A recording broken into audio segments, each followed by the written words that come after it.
So a common complaint or question I get in clinic is how should patients organise their day in terms of the amount of tasks they have to do based on the fact that they don't have very much energy and that even simple tasks tend to take an enormous amount of energy.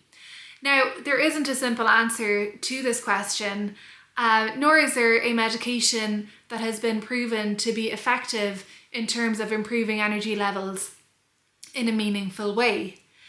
People often also ask this question in relation to return to work.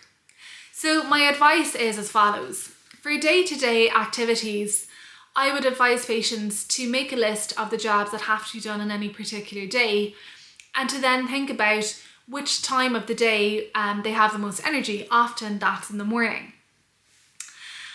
And then they can think about each of the tasks in terms of the amount of energy they are likely to take and the amount of time they are likely to take to complete. So when it comes to the amount of energy needed for a particular task, everybody will be different. This is quite subjective, but you can use the rating of perceived exertion.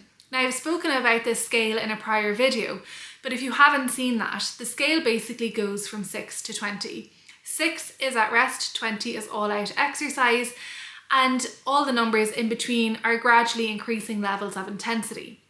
Now, you can also use this and apply it to household tasks. So, for example, prior to the onset of your symptoms, a task such as hoovering may have been about 10 on the scale, and that will be where you're just about feeling like you're exerting yourself. And now to hoover might be 15 or 16 on the scale, in that it takes an enormous amount of energy in order to complete the task. Now, in the beginning or at the start of your recovery process, it may be best to avoid tasks that are up to 15 on the scale. Or if you absolutely cannot avoid it and it has to be done, then you should choose a day where you don't have any other tasks to do and try to limit the amount of time that you spend doing that task.